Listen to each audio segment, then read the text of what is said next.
Olá, eu sou Magda Zurba e a gente vai conversar hoje sobre as origens da gestalterapia, como ela surge, com alguns grandes ícones da sua origem, associados à psicanálise no início da sua vida profissional, e como é que aí a gente vai encontrar uma abordagem que tem base fenomenológica, existencialista, humanista. Como se deu essa passagem? Não foi mágica e teve todo um processo histórico-cultural que define muito da nossa epistemologia e algumas coisas que decantaram ao longo da sua trajetória, algumas coisas ficaram, outras se foram ao longo dos anos, né? Então entender essa história colabora muito para uma formação mais completa do gestalterapeuta, entender o nosso lugar nesse contexto histórico atual e o que significa, né? O que significou numa determinada época ser gestalterapeuta e nos dias de hoje ser gestalterapeuta. Então, bem-vindo a essa reflexão, né? Essa organização conceitual. Bem-vindos todos aqui ao canal. Quem gosta de gestalterapia e saúde mental, vai lá, curte, segue para fortalecer nosso trabalho.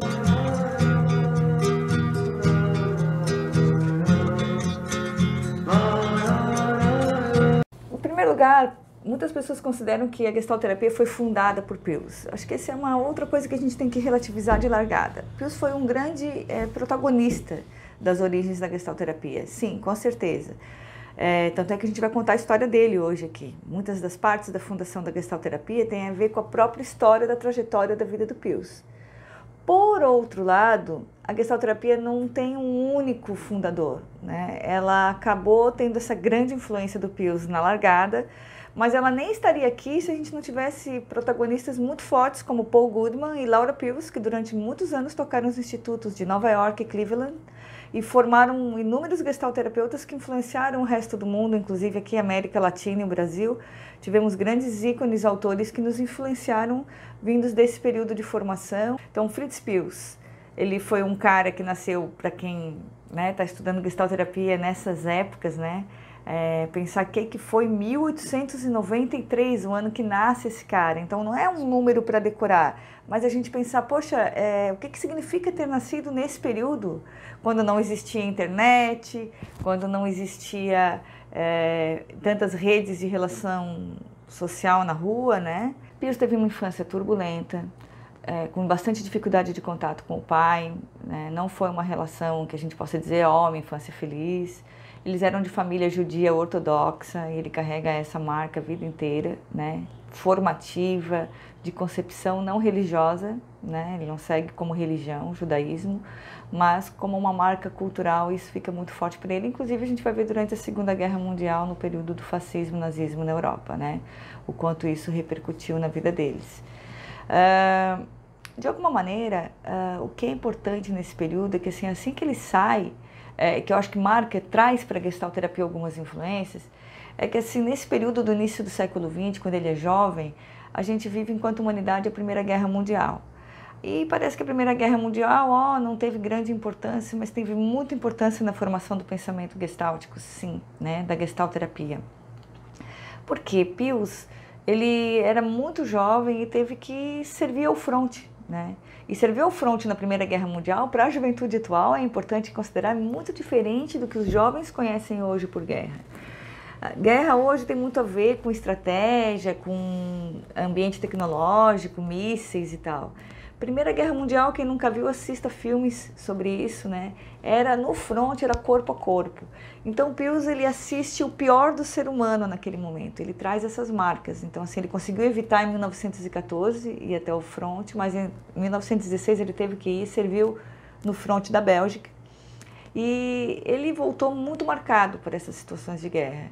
É bom lembrar que não só a gestalterapia, né, toda a psicologia, toda a psicopatologia também foi influenciada por esse momento da história da humanidade. Se a gente pensar bem, desde a origem do trabalho regulamentado, a gente nunca tinha tido necessidade de afastamento de trabalho por situações que não eram de adoecimentos concretos, né?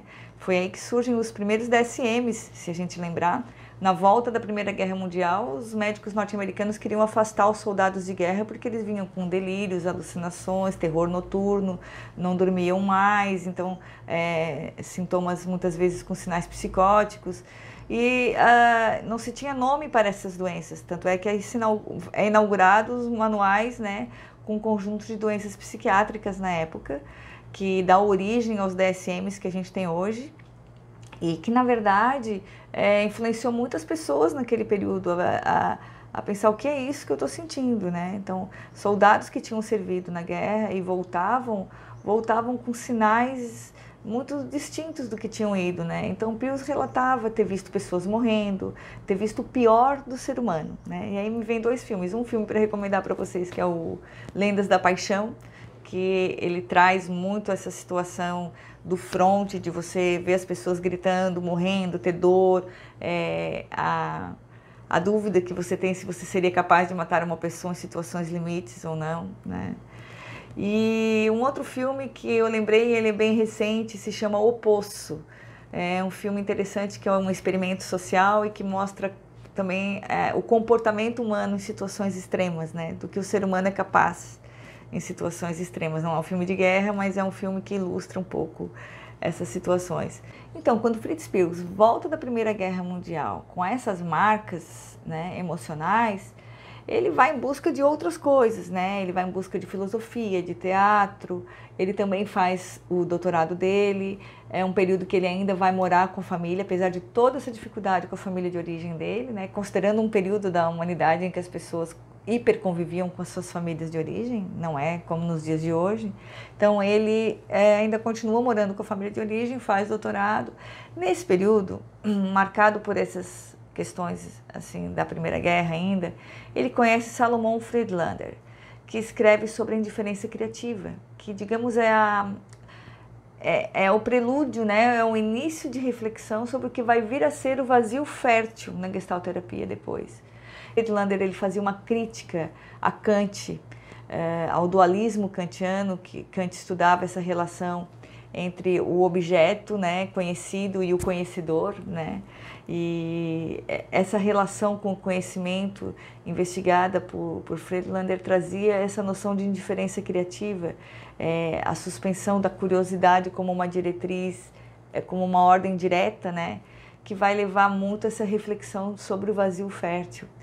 E isso mobilizou bastante Pius, né? Quem não leu Kant também, sugiro, quem está começando a estudar essas questões, ler a Crítica da Razão Pura de Kant. Então, são elementos reflexivos lá da origem da gestalterapia que Pius, ainda muito jovem, quando fazia doutorado em medicina, pensava sobre questões de fundo filosófico. A primeira terapeuta foi Karen Horney, uma psicanalista diferenciada, como a gente vai ver ao longo da história, né? Ela depois se torna um ícone do movimento feminista, vai morar nos Estados Unidos no fim da vida dela, e ela ajudou muito Pius lá naquele período que a gente vai ver daqui a pouco. Mas, de verdade, isso já vai nos assinalando como que uma pessoa que vem da psicanálise acaba construindo a gestalterapia, né?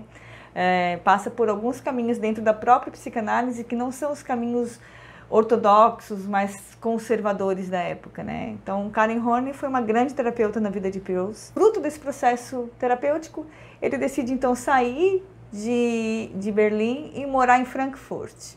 E lá ele vai trabalhar com quem? Nada menos que Kurt Goldenstein. Ele vai se tornar médico assistente de Kurt Goldenstein, que nesse período já trabalhava com os distúrbios perceptivos em pessoas com deficiências, né, com problemas cerebrais, digamos assim, que eram localizados com problemas neurológicos. Então, nesse período, ele conhece também Laura Posner, que vai futuramente se chamar Laura Pius, sua grande companheira aí no início da jornada do desenvolvimento da gestalterapia. Sempre bom lembrar que a gestalterapia, ela tem em Fritz Pius um cofundador, né? Ele não é o único fundador da gestalterapia. Então, já é bem importante nesse ponto da história a gente parar para lembrar que a gestalterapia não existia antes desse encontro ainda dele com Laura Posner, e que ao longo da vida deles, eles vão construindo muitos conceitos, a gente vai ver em seguida ao longo da história, tanto comum como após a separação, que mais tarde vai acontecer. Eles têm todo um período de desenvolvimento de latência da gestalterapia juntos, né? Ela é indiscutivelmente uma importante coautora desse processo. Laura Posner, ela estudava e trabalhava, ela era assistente já de Kurt Goldenstein, né? Ela trabalhava com psicologia da Gestalt, que resumidamente a gente pode lembrar, quem é estudante de psicologia lá, que viu em História da Psicologia, Psicologia Experimental, aqueles primeiros movimentos de estudar a percepção através de experimentos, né? Marcados por Kohler, Wertheimer, né? Associado à psicologia alemã. Então, se estudava como o ser humano percebe. Importante lembrar que nesse período, Kurt Goldstein ele solicitava que todos os seus assistentes de laboratório estudassem um cara que ele considerava assim, muito relevante, que era o pai do holismo naquele período, né? Que era Jan Christian Smuts. Smuts estudava aspectos como, por exemplo, a evolução criadora de Bergson, algumas contribuições de Darwin, juntava com alguns conhecimentos novos de Einstein daquela época, por exemplo, quando você fala que o resultado de uma observação depende do ponto de vista do observador. Então, ele trazia vários argumentos que questionavam o positivismo na época, né? Ele foi considerado por muitos, Smuts foi considerado o pai do holismo, né? Um holismo científico que, de alguma forma, coloca em xeque o positivismo. E falar disso naquela época era uma enorme novidade. Vejam que até hoje é muito difícil para alguns teóricos a gente argumentar contra o positivismo dentro da própria psicologia no século XXI. Né? E a gente está aí falando do período da primeira metade do século XX. Então, foi um período bem forte, bem marcante na formação, tanto de Fritz Perls como de Laura Perls, esse trabalho com Kurt Goldstein. Nesse período que Fritz Perls estava em Frankfurt, ele também retoma seu trabalho de terapia psicanalítica, dessa vez então com Clara Happel, tinha saído de Berlim, onde tinha feito com Karen Horney, continua com Clara Happel. E nesse período ele tem algumas dificuldades financeiras, como foi histórico na vida de Perls. Ele sempre teve muitas dificuldades financeiras.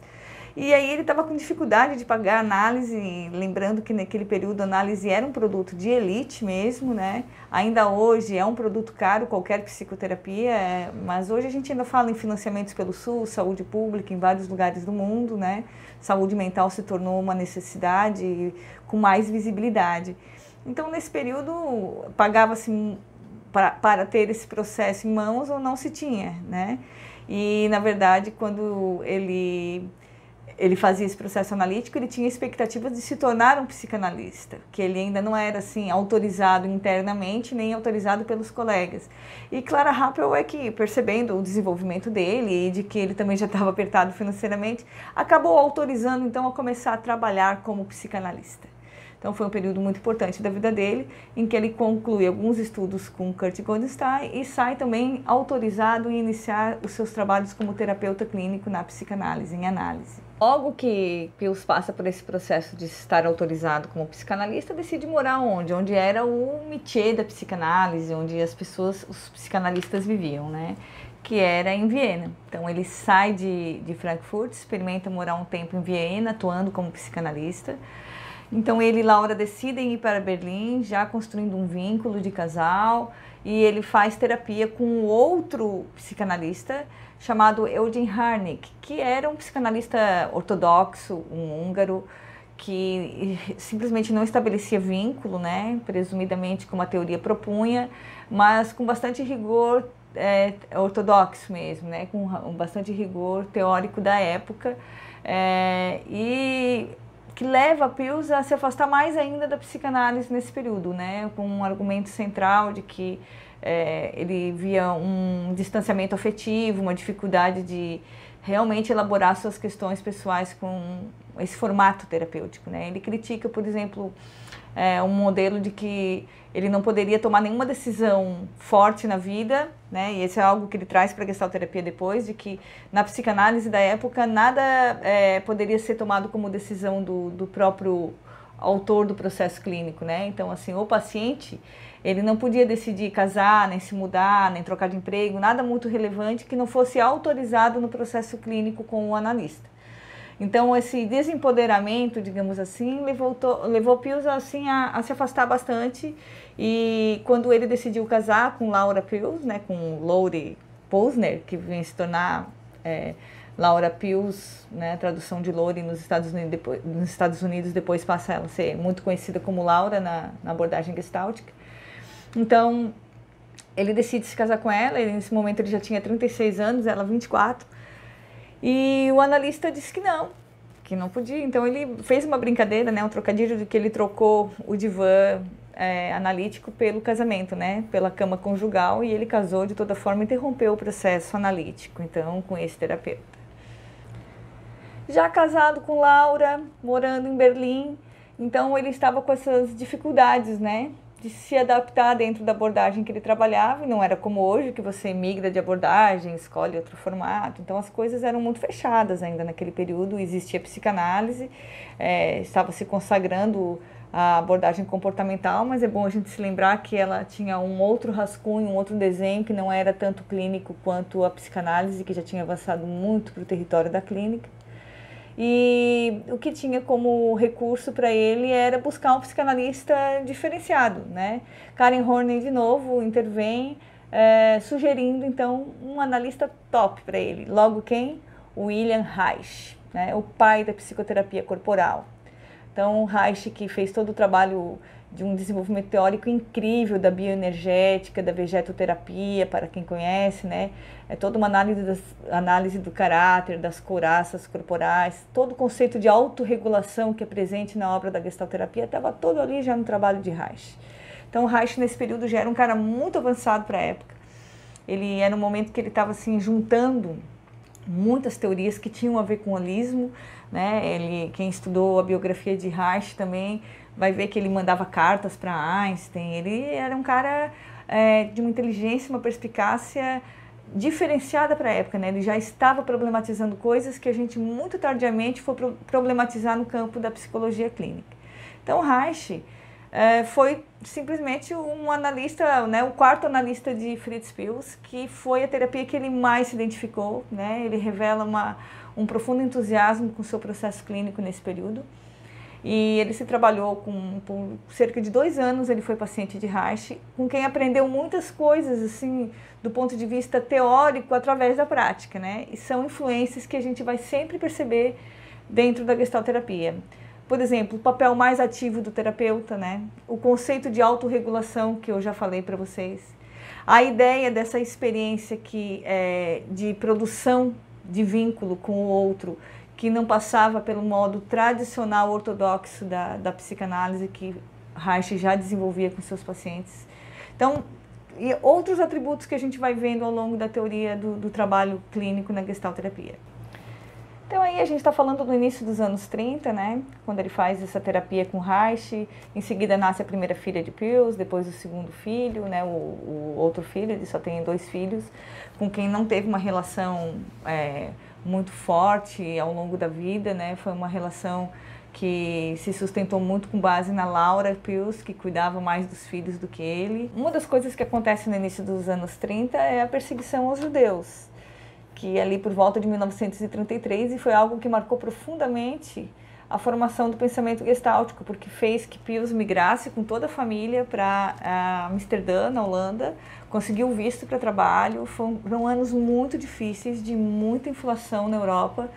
Para se ter uma ideia, nesse período Fritz Perls chegava a receber de um paciente, ele recebia em espécie, em carne, porque se ele fosse receber em dinheiro de manhã, de noite, aquele dinheiro já não comprava a mesma quantidade de carne em espécie para sustentar a família.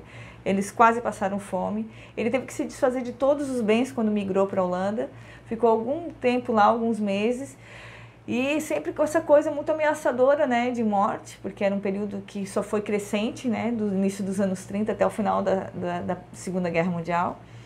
E ele não sabia o que estaria por vir ainda no início dos anos 30, ele recebe esse convite de Ernest Jones, que era um amigo dele, que depois muitas pessoas conhecem Ernest Jones por ter sido biógrafo de Freud, né? E nesse período ele soube de uma vaga de emprego na África do Sul. Então ele resolve ir para lá. Então é interessante porque a gente se pergunta como alguém cosmopolita, intelectual que circulava, que gostava de política, de filosofia, vinculado a vários grupos de psicanálise, estaria se distanciando da Europa naquele momento, né? Então, é que fique bem claro, foi por um motivo de miséria, um motivo de guerra, ameaçador, né? Não foi por interesse em guerra que ele foi para a África do Sul, né? Porque lá ele acaba servindo ao exército, que foi uma maneira de ele escapar do núcleo nervoso da Europa. E nesse momento, quando ele se afasta, também a gente precisa se lembrar de uma coisa. A geração atual, né? É muito diferente a gente falar assim, bom, 1934, o cara vai para a África do Sul, em Joanesburgo. O que é isso? Naquela época não existia internet, não existia televisão, né? Então, assim, a pessoa ficava realmente a muita distância do conhecimento científico que se produzia nos núcleos cosmopolitas. E era uma decisão bastante difícil se a gente fosse pensar, né, esse afastamento intelectual. Pius vai, um dos motivos também, além dessa ameaça existencial, né, de vida mesmo, é a questão de que Smuts estava lá. Lembra aquele carinha que eu falei que Kurt Goldstein pedia que todo mundo lesse no laboratório dele? Então, Smuts morava na África do Sul, foi uma pessoa proeminente. Ele foi uma pessoa muito importante na história, né, do mundo. Ele ajudou a fundar as Nações Unidas, ele foi primeiro-ministro na África do Sul. Uma pessoa e era esse cara que estudava o holismo, alguns conceitos de Darwin, Bergson e Einstein, né? Então, ele tinha algum interesse também, pensou, bom, não vou ficar totalmente isolado intelectualmente na África do Sul, porque seria um isolamento total. E leva muito tempo de viagem, né? Várias semanas em navio, então toda essa coisa que às vezes a gente nos coloca no lugar do que estava acontecendo na época. A gente lê assim, saiu da Europa, foi para a África do Sul, opa, não é como hoje, tá? Então, muito importante levar em consideração esses fatos. Até de que quando ele chega lá, e a gente tem que se lembrar que a África do Sul é um lugar, né, colonizado por europeus britânicos de língua inglesa, né?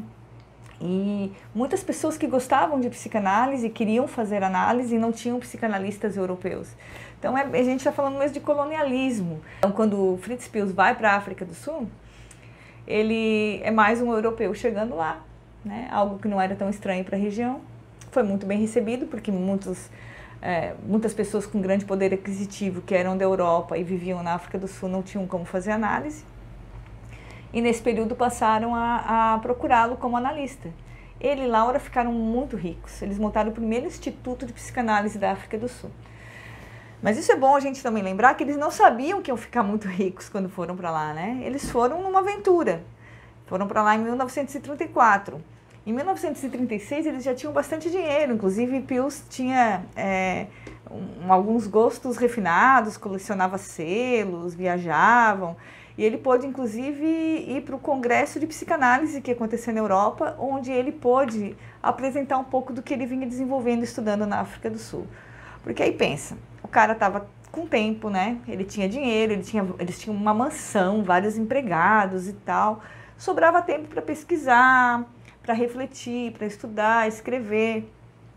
E ele começou a estudar um conceito que é de agressividade oral. Ele estudava bruxismo, ele estudava mordida na criança. Então, quem lida com criança sabe, né? Com criança pequena até uma idade, que a criança vai para a creche, ou ela morde ou ela é mordida.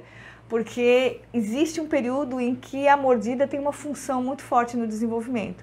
Pius começou a estudar um pouco disso, né? Da mordida, da agressividade oral. E ele produz todo um trabalho ainda relacionado com os conceitos psicanalíticos, onde ele falava de resistências orais. E vai, portanto, muito entusiasmado apresentar esse trabalho em 1936 no Congresso de Psicanálise. O que acontece nesse Congresso de Psicanálise? Primeiro, ele tinha um entusiasmo, ele era um representante do conhecimento psicanalítico na África do Sul e tinha uma expectativa de que Freud, né, fosse o receber muito bem, como um grande representante da África do Sul, que estaria lá no Congresso. E Freud não estava nesse momento. Ele estava no fim da vida, com vários problemas de saúde, e não deu a menor atenção para Pius, né? Então Pius ficou magoado, tomou como quase pessoal aquele encontro no qual ele não foi considerado. Segundo fato que ele foi paciente de Reich durante quase 2 anos, e Reich deu um oi, quase não o reconheceu, né? Não deu atenção alguma. E também Reich estava num momento muito atropelado. Em seguida, pouquíssimo tempo depois, ele é expulso da Sociedade Psicanalítica. Reich teve uma vida turbulenta, né? Mais tarde vai morar nos Estados Unidos, ele é expulso do Partido Comunista. Ele é um cara que realmente ele tinha muitas ocupações naquele momento. Então, Fritz Pius não foi importante também, né? E tem essa coisa do orgulho.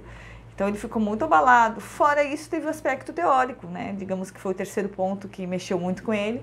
Ele apresenta o trabalho dele sobre resistências orais e é muito mal recebido. Os colegas olham e dizem, olha cara, isso que você faz não é mais psicanálise. Psicanálise só é resistência anal, não existe resistência oral. Então se você está falando disso, você já está falando de outra coisa, né?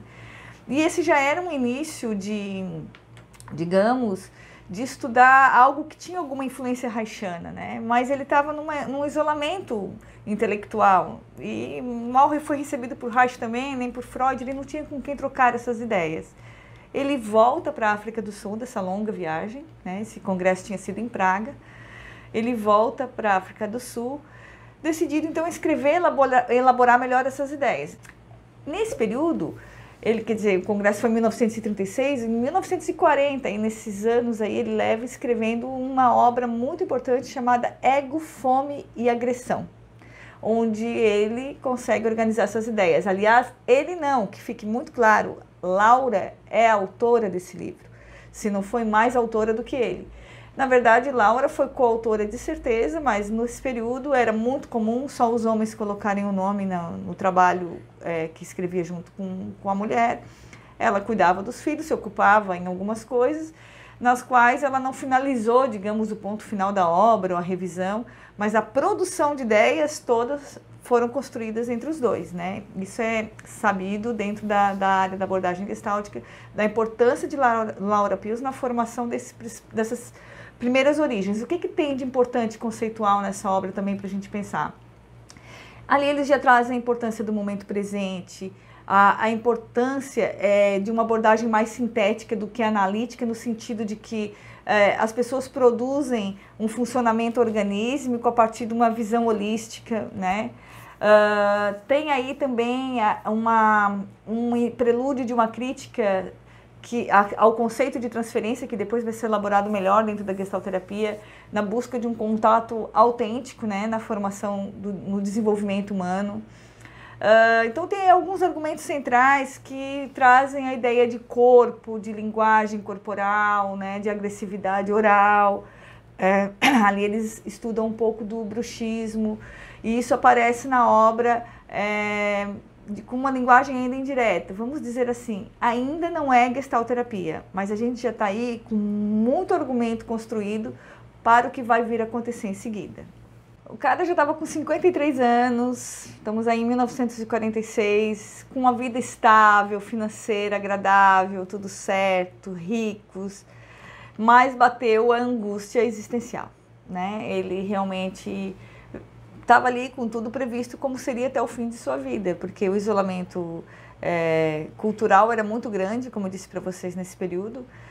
Não existiam grandes meios de comunicação, ele persistia escrevendo, tinha publicado em 1940 o livro Ego, Fome e Agressão, que não teve impacto algum, em lugar nenhum, na psicanálise, nem era uma formação de um pensamento novo. Então esse isolamento vai levando Pils a essa busca por outras coisas. Em 1946 a gente vai ter aí o fim já consolidado da Segunda Guerra Mundial e alguns novos acordos geopolíticos internacionais. Havia uma grande abertura dos Estados Unidos a receber intelectuais europeus de origem judaica que estavam migrando pelo mundo. E ele decide então ir para os Estados Unidos, passar um período lá para ver se realmente poderia levar a família toda e se radicar lá. E era uma busca por conhecimento, por estar de novo construindo ideias e tal. Ele poderia ter ficado na África do Sul, acomodado como talvez 99% das pessoas ficassem. Se você entrevistar, você ficaria rico, milionário, né? E eles resolveram arriscar. Na verdade, Pils foi na frente, passou alguns meses na frente. Teve muitas facilidades de se organizar lá por conta da presença da Karen Horney, que já estava radicada nos Estados Unidos, aquela primeira terapeuta psicanalítica dele, de Berlim, da época que ele tinha 30 e poucos anos. Então, Karen Horney o ajudou a ser bem recebido nos Estados Unidos. Nem tão bem recebido assim, a gente precisa salientar que ele era uma figura exótica, né? Alguns atribuíam isso ao fato de que ele era um europeu excêntrico, era outra cultura, mas vamos combinar assim, vamos lá, pensa, psicanálise tinha chegado nos Estados Unidos. Como era o psicanalista tradicional norte-americano? Cara asseadinho, de terno, gravata, todo limpinho. Então a psicanálise tinha ocupado um determinado lugar, né, no imaginário, na cultura norte-americana. Aí chega Pius, que ainda era um psicanalista, né, europeu, então se atribuía um pouco aquele jeito dele que parecia, digamos, desleixado, né, era uma coisa meio contracultural. Ele era um pouco desalinhado, ele não era um cara que fazia barba, que vivia todo embonecado, com muitos banhos, todo cheiroso, nada disso. Ele gostava de andar com sandália de couro, chinelo, então ele não era o psicanalista típico. Alguns atribuíam isso, então, a alguns aspectos culturais, mas outros o achavam muito diferente, né? Ele persistiu com sotaque fortíssimo, um inglês logo de chegada muito difícil de ser entendido. Então, Karen Horney o ajudou a ser aceito nos círculos da época, porque a receptividade não tinha sido muito boa assim que ele chega, né? E em seguida que ele consegue, então, alguns pacientes e tal, ele traz a família. E aí, quando Laura Pius vai com os filhos tal, ele também consegue encaminhar alguns pacientes para Laura e eles começam a vida deles toda de novo lá. E aí era isso, um período efervescente, né, de produção intelectual. Existe toda uma discussão se a gestalterapia ela é de origem alemã, europeia, ou se ela é norte-americana, porque, na verdade, os europeus expulsaram seus intelectuais, né, durante a Segunda Guerra Mundial, deixaram que isso acontecesse e os Estados Unidos estavam recebendo essas pessoas. E digamos que foi um solo fecundo, um momento muito interessante de intelectualidade da época, em que, em seguida, vai se abrir muitas discussões, né, dos movimentos sociológicos. Inclusive, um cara que fortemente foi um coautor da gestalterapia foi um sociólogo, Paul Goodman, um anarquista da época, homossexual, num período em que era muito difícil ser homossexual nos Estados Unidos, em que ainda se vivia resquícios de levar as pessoas com jeitos afeminados para tribunais tomar injeção de hormônio, né? E ele tinha coragem de bancar essa discussão, de ir para a rua fazer passeata, ele era um ativista. E um dos livros de Paul Goodman está entre os 100 livros do século nos Estados Unidos, nada a ver com a gestalterapia, na sociologia, né? Ele é um cara muito forte intelectualmente. E esse anarquismo, essa ideia de autorregulação, de buscar o potencial parado de uma sociedade, ou de uma pessoa, ou de um grupo, de uma família, que é muito forte na gestalterapia, vem muito de várias formações conceituais com influência de Paul Goodman, desse período. Então, vejam, nesse período se forma o grupo dos 7, eram 7 intelectuais, né, na época, que discutiam alguns conceitos, que vai organizando um pouco do que Pius já vinha trazendo, né, e algumas aproximações muito fortes com a psicologia da Gestalt, com fenomenologia, com existencialismo, humanismo, direitos humanos, feminismo, né, antropologia. Então eles discutem, por exemplo, o conceito de antropologia da neurose, de que se uma sociedade é neurótica, acaba que você seria anormal se não fosse neurótico, né? Então, assim, é parte da cultura você ser neurótico. Então tem vários atributos novos, conceituais, que para a época era tremenda novidade. Fruto desse trabalho do grupo dos 7, de discussões, de produções escritas e tal, sai o livro Gestalterapia. Em 1951 é publicado, com autoria de 3 nomes, né? Fritz Pius, Paul Goodman e Ralph Efferlein. Só que este último, na verdade, dizem que não escreveu muito o livro, ele participava das discussões, mas quem redigiu mesmo foi Paul Goodman e Fritz Pius. Mas como Ralph Efferlein era um professor universitário, ele ajudou muito no sentido de, sendo autor, tendo seu nome colocado no livro, seria mais fácil a publicação, por ser um acadêmico, né? Então ele colaborou com as ideias com as quais ele se afiliava e discutia e tal. Na verdade, isso deu até bastante trabalho, porque depois, quando ele não esteve tão envolvido nos movimentos gestálticos futuros, né, e quando esse livro foi traduzido para o Brasil, teve toda uma discussão de como buscar os direitos autorais de Ralph Efferlein e tal, e tiveram que contactar a família dele. Não era alguém que estava tão presente depois nos passos futuros da gestalterapia, porque assim que sai esse livro, é um livro que, boom, né, causa o impacto da abordagem. Então, causa grande polêmica, começa a se criar institutos, né? Se criou 2 institutos, o Instituto de Gestalterapia de Nova York, de Cleveland, em seguida, né, em 1952, 1954, e aí começa a formação de estudantes na área, de pessoas que se interessaram por essa nova forma de trabalho, onde se organizava um papel do terapeuta mais ativo. E que conceitos são esses, né? Quando você tem um terapeuta mais ativo, o que ele tem que levar em consideração? Então, vários aspectos começaram a ser trabalhados e discutidos, e nesse período, Fritz Pius se afasta mais. Ele não deseja isso, assim, não era muito o que ele queria. Lembram que ele era meio contracultural, né? Ele não era um cara muito simpático aos rituais sociais, né? Então, ele era um cara bem difícil, na verdade, de convívio pessoal. E ele não gostou muito dessa ideia de institutos, de formar pessoas, ele não queria se responsabilizar por esse tipo de coisa. Então, um instituto ficou sendo coordenado por Laura Pius, o outro por Paul Goodman, e nesse período, inclusive, logo em seguida ele se divorcia de Laura Pius e vai buscar o caminho dele pelo mundo.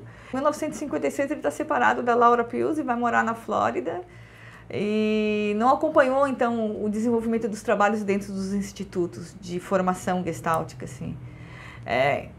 Embora essa seja uma atitude muito peculiar do Fritz Pius, é bom a gente lembrar que se não fossem esses institutos, talvez a gestalterapia não estaria até hoje aqui, né? Não estaríamos aqui hoje conversando sobre essa abordagem, porque foram os institutos que formaram uma nova geração de terapeutas, terapeutas importantes e relevantes que formaram o pensamento, trouxeram ideias para a América Latina, né? Pessoas daqui que foram estudar lá, pessoas conhecidas, por exemplo, como Zinker, Miriam Ivering Poster, e entre outros autores que saíram dessa primeira leva de pessoas que estudaram nos institutos e que formaram outras gerações, né?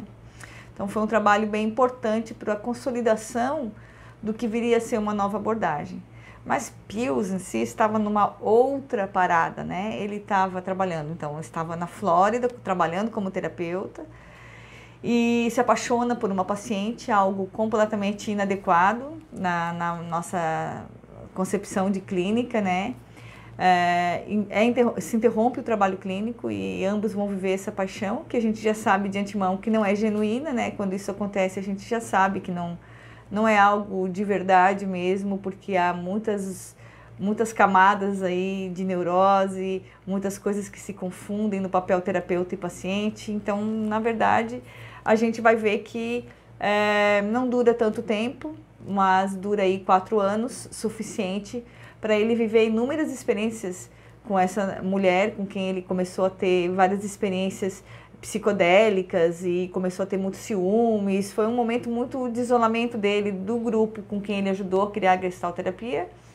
E ele sai dessa experiência amorosa muito machucado, inclusive doente, ela que quis terminar. Então, em 1962, ele inicia algumas viagens, começa a viajar por Israel, Japão, ele passa 18 meses viajando, é onde ele conhece os kibbutz, zen budismo, ele traz alguns argumentos que vão fortalecer a ideia de koan, né, de vazio fértil dentro da gestalterapia. Foi um período que ele tinha se recuperado, então, daquela dor amorosa e repensado algumas coisas da vida dele. Essa cisão dele com Laura, né, e marcadamente durante todo esse período de romance que se deu nos anos subsequentes, leva também algumas marcas na gestalterapia, deixa algumas marcas, né? Eu vejo que hoje a gestalterapia ela ainda é muito marcada por rupturas entre estilos de trabalho que vêm tanto da Laura quanto de Fritz. Por exemplo, Fritz defendia muito mais a frustração, né, no contato terapêutico, frustrar o outro para que o outro não exercesse sua manipulação neurótica no processo clínico terapêutico. E Laura tinha um trabalho muito mais empático, de acolhimento, de colocar-se no lugar do outro. Estou exemplificando uma coisinha simples, mas assim, o fato é que os dois tiveram um divórcio muito difícil, onde um falava mal do outro em entrevistas, em lugares, assim, a gente vê isso acontecer muito ainda entre os institutos em alguns lugares do Brasil, né? Então, assim, a gente vê as pessoas com rupturas, por diferenças teóricas ou comerciais e tal. Então, a gente precisa considerar também que o jeito como uma abordagem nasce, ela acaba deixando algumas marcas, né? Nos seus aprendizes, nos modos como se comportam quando há diferenças teóricas importantes, com uma certa falta de diálogo, muitas vezes, né? Enfim, quando o Pius retorna das suas viagens aí de 18 meses, ele volta com um forte desejo de influenciar o trabalho gestáltico em outro formato, que não era através dos institutos formativos tradicionais e tal. Ele acreditava que a gestalterapia era algo que deveria acontecer para a vida, né, das pessoas. Ele levava muito a sério a ideia de frustração, né? Então, ele, quando dava palestras, por exemplo, ele dava palestras sobre gestalterapia e as pessoas, para vocês terem uma ideia de como isso era forte nele, né? As pessoas perguntavam alguma coisa, levantava a mão e dizia assim, por favor, não entendi, poderia repetir? E ele não repetia, ele ficava olhando para a pessoa, criava um constrangimento. Ficava olhando. E o que ele queria dizer com isso? Se você não ouviu, é filtro da sua neurose. Eu não tenho nada a ver com isso, não vou resolver para você. Eu não vou repetir, não repito porque você não ouviu. Se todo mundo que está aqui ouviu e você não ouviu porque você não quis ouvir, ou filtrou, figura fundo e tal. Então, assim, ele era uma pessoa que lidava e criava aquele constrangimento. Opa, né? A pessoa ficava com vergonha, então muitos já sabiam, nem perguntavam mais em público para ele repetir nada, porque ele não repetia.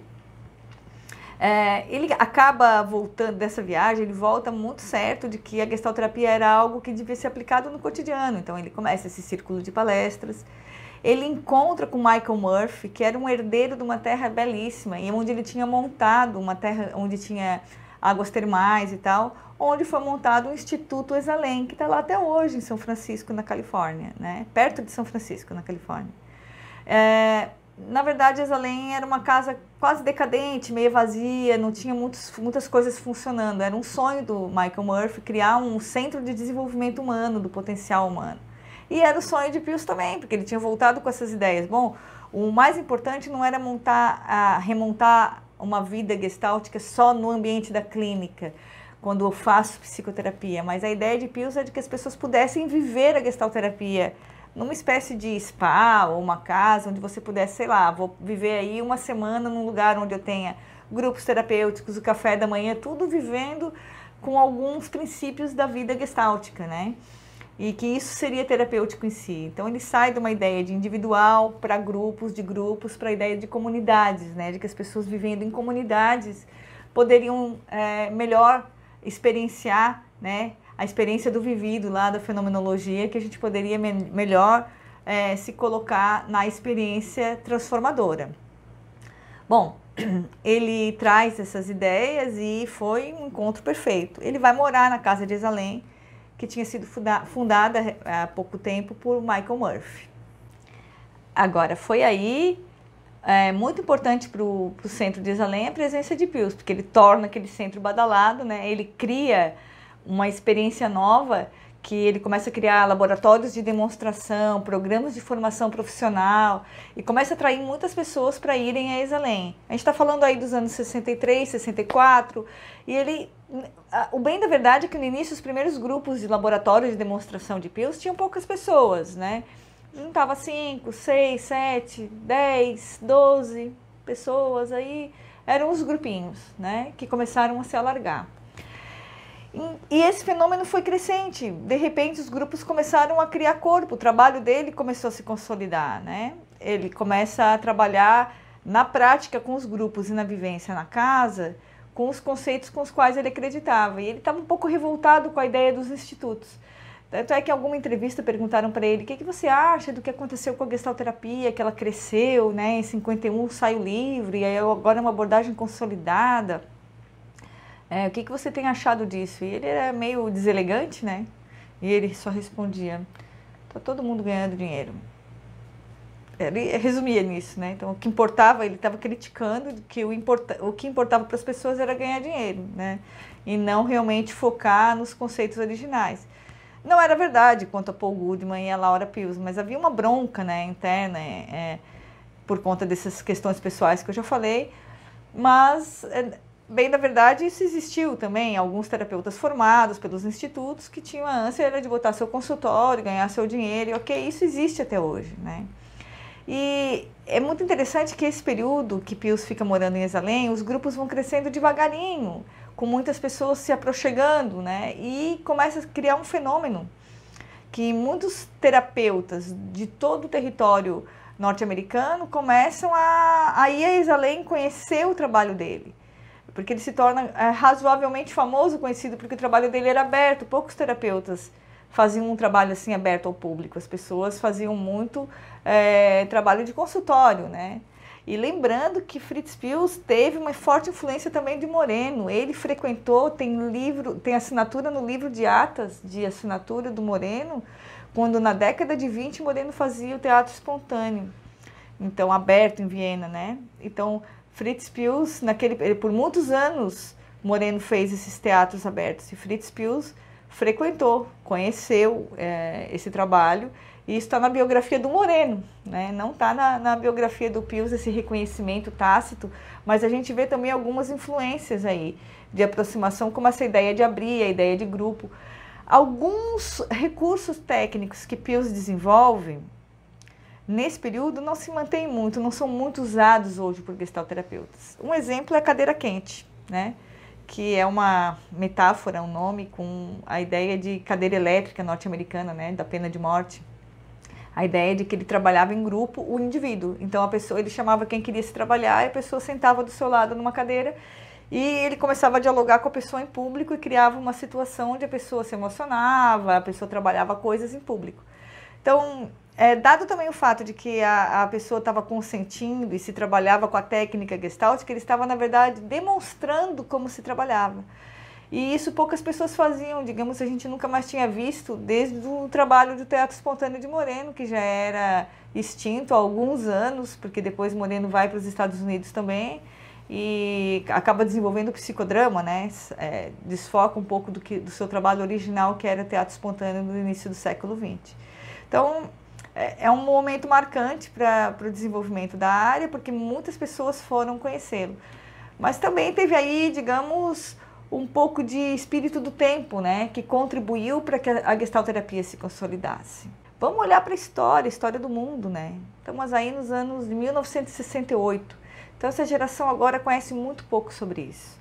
A geração, eu dou aula em curso de graduação de psicologia, acho interessante que a juventude atual muitas vezes acha que a história é daqui para frente, né? A gente precisa olhar como tudo isso aconteceu. Lembrem assim, olha, nesse período que não existia internet, começa a existir televisor e os meios de comunicação começam a ser de massa. Foi um período que houve muitas contestações, né? Teve toda a crise do Vietnã, vários protestos no mundo inteiro. A gente viveu o movimento de Paris, não sei se muitos conheceram, ouviram falar. Quem não conhece, vai dar uma olhada nisso. Originalmente foi um movimento mobilizado pelo protesto de estudantes universitários que moravam em alojamentos em Paris e que decidiram que não iam mais separar por gênero, né? Que não ia ser separado homens e mulheres e que aí queriam fazer mistos e tal, e não se tratava mais disso. O protesto foi crescendo e falava-se sobre o direito de não serem proibidos, né? Que seria proibido, proibir, e várias bandeiras que começaram a surgir nesse período. Foi um movimento que cresceu, porque se atribui isso também à ideia de que a televisão já existia, foi noticiado no mundo inteiro. Um movimento que se propagou, durou alguns dias e foram para as ruas, era um movimento físico, né? Foram realmente em protestos. E depois cresceu, queriam derrubar o presidente francês. E assim foi, né? Até que deu bastante polêmica isso, até que ele conseguiu se manter, e aí teve várias valorizações desse movimento no mundo inteiro, do que ficou, que bandeiras ficaram, né? Feminismo, direitos civis, direitos de trabalho também, aí se propagou com a ideia do direito do trabalhador, que depois leva a década de 70, toda uma nova discussão, né? Até essa problematização enorme que a gente tem hoje sobre a ideia de se tornar empreendedor de si próprio, porque os direitos do cidadão acabaram não sendo concedidos da maneira como foram protestados e solicitados.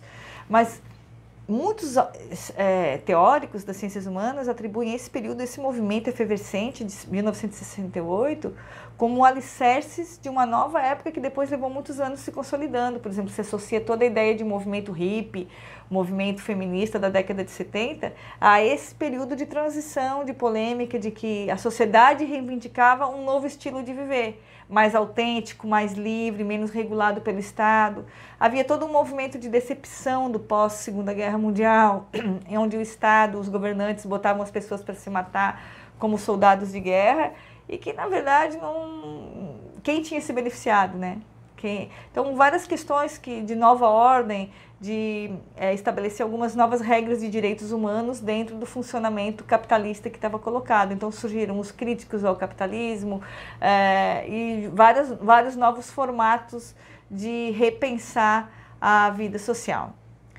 Atribui-se, talvez, esse espírito do tempo como algo que favoreceu e muito a consolidação da gestalterapia. Ela não se esfumaçou com a morte de Pius, porque realmente, nesse momento, a sociedade estava muito receptiva, apta a essas ideias gestálticas e ao formato que Pius vinha propondo e polemizando, né?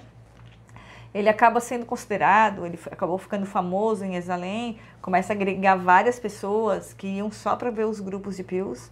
Então, como disse, Jerusalém se torna uma casa badalada, muito procurada por terapeutas do mundo todo, de ponta a ponta dos Estados Unidos iam terapeutas visitá-los e também do exterior.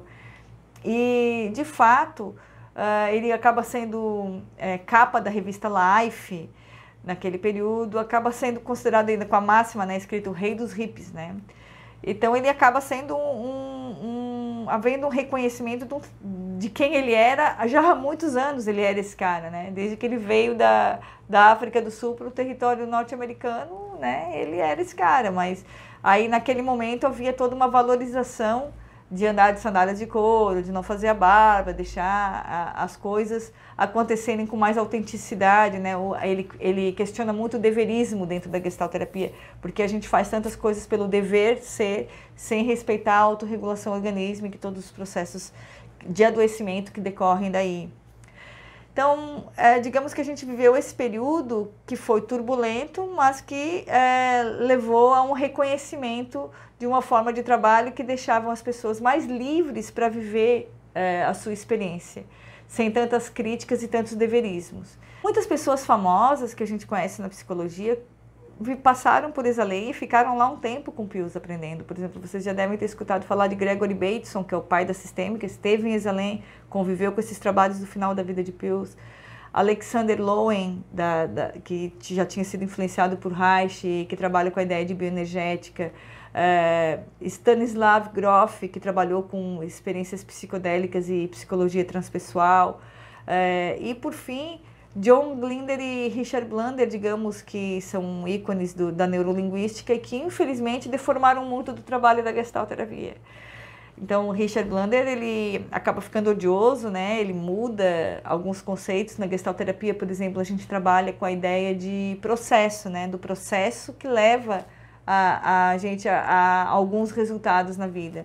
Então, quando a gente pergunta como terapeuta para uma pessoa sobre uma história que ela está narrando, a gente costuma perguntar como aconteceu, justamente para entender a implicação da pessoa nesse processo, né? E não o porquê, porque quando a gente fala o porquê que aconteceu tal coisa, a gente tende a projetar numa causa e não se implicar no que você fez para produzir aquele resultado. Vou dar um exemplo simples. Se eu pergunto por que você chegou atrasado na aula, você vai dizer, porque eu perdi o ônibus, porque não sei o quê, porque a cidade estava cheia, qualquer coisa assim. Agora, se eu pergunto como você perdeu o ônibus, aí você vai falar a sua atitude, você começa a dizer como? Como assim como? Aí você começa a se implicar, como eu acordei tal hora, conta todos os detalhes. Como? Eu acordei, eu fui tomar um café, que horas que você acordou, que horas? Você começa a perceber as suas escolhas nesse processo, você começa a se perceber num processo. E quando eu falo porquê, eu olho algo que está externo. Estou dando um exemplo. O que a neurolinguística faz? Pega técnicas da gestalterapia que eram localizadas no âmbito de um processo e colocam essas técnicas no âmbito de uma técnica pura, como para chegar a um resultado. Então, eles ensinam assim: não pergunte por quê, pergunte como. A ideia de que você vai programar neurolinguisticamente seu cérebro para novas crenças e tal, né? Isso tem sido muito comum, muito utilizado de uma maneira deformada, né? E a gênese disso tudo é um processo um pouco mais complexo, né? Que a gente tem na gestalterapia, de uma maneira sólida, no trabalho intrínseco ao trabalho psicoterapêutico, e não algo descolado, né? Como assim, repita para si mesmo várias vezes até você acreditar, e aí você transformou suas crenças limitantes e tal. Algo que vem muito hoje em dia como um produto de consumo da sociedade numa velocidade incrível. Então, muitas pessoas até que fazem psicologia não sabem dessa historinha, né, de onde vem essas influências. Então, foi quase um roubo teórico que a neurolinguística faz, importa alguns conceitos, deslocando completamente do contexto, né? Mas como o Pius fazia o trabalho aberto, qualquer pessoa entrava na sala, participava, né? Ele mostrava o trabalho dele em público, ele não escondia. Então, essa foi uma grande herança que a gestalterapia deixou, né? De abrir para o debate, de trazer à tona, de conversar mesmo sobre o que está colocado na mesa. Então, isso aí foi, eu falei de 68, né? Que eram aqueles movimentos fortes no mundo todo. Em 69, o Pius já estava bem no fim da vida, ele vai morrer em 70, né? Ele monta mais uma espécie de comunidade, que não era mais Isalém, foi no Lago Covite, no Canadá, que era um hotel antigo de pescadores, onde se montou uma nova comunidade de trabalhos semelhantes. Tem um livro que eu recomendo muito, que é Não Apresse o Rio, ele corre sozinho, escrito por Barry Stevens, que era uma senhora maravilhosa, uma pessoa que não era especialista da área, que se apaixona pela gestalterapia porque passa a experiência clínica, né, de ter sido uma pessoa que conviveu em grupos terapêuticos e foi morar no Lago Covite, no Canadá. O livro dela virou best-seller, ela conta a própria experiência de estar vivendo a gestalterapia no seu dia a dia. Então, quem quer conhecer mais, é um livro excelente, Não Apresse o Rio, ele corre sozinho. Em 1970, Pius já estava bastante conhecido, ele viajava para dar palestras e tal, e numa dessas viagens ele estava em Chicago e ele teve um infarto do miocárdio e morreu ali, meio que de súbito, mas já estava bem envelhecido, ele já tinha tido problemas de saúde antes. Mas de toda forma causou muito impacto a morte dele e muitas pessoas se indagavam, o que vai acontecer com a gestalterapia agora, né? Ela vai continuar? Ele era um grande ícone. Então, a gente vê que a influência desses institutos de Gestalt foram muito importantes para que a gestalterapia tivesse continuado. O trabalho dele de palestras, de demonstração, influenciaram muitas pessoas da área. O que eu acho muito importante a gente perceber é que um gestalterapeuta, contando toda essa história, um gestalterapeuta não é alguém que pode simplesmente fazer um cursinho de especialização e se tornar um gestalterapeuta. Não é assim que funciona, né? A gestalterapia, ela consiste em toda uma forma de ver o mundo, uma forma de trabalho, de contato com as pessoas, uma crítica a determinados argumentos de imposição, de regulação externa que levam a mecanismos de adoecimento, de neurose, de ajustamentos inviáveis para a existência da gente. Então, é muito estranho quando a gente vê hoje algumas pessoas que fazem, eu sigo tal linha, tal abordagem, e conhecem tão pouco dessas influências mútuas, né? Não existem paredes tão rígidas entre as abordagens, mas existem tendências e conceitos que se formaram ao longo da história com alguns processos, né, importantes para a gente compreender por que isso e por que não isso. Então, vamos lá, né? Quem quer trabalhar com gestalterapia, quem gosta dessa área, eu acho muito bom levar em consideração que não dá para ser gestalterapeuta da porta do consultório para dentro, né? A gestalterapia é algo que você vive na sua experiência. Então, por hoje é isso. Espero que essa história nos ajude a refletir e construir os próximos rumos da gestalterapia nos próximos anos.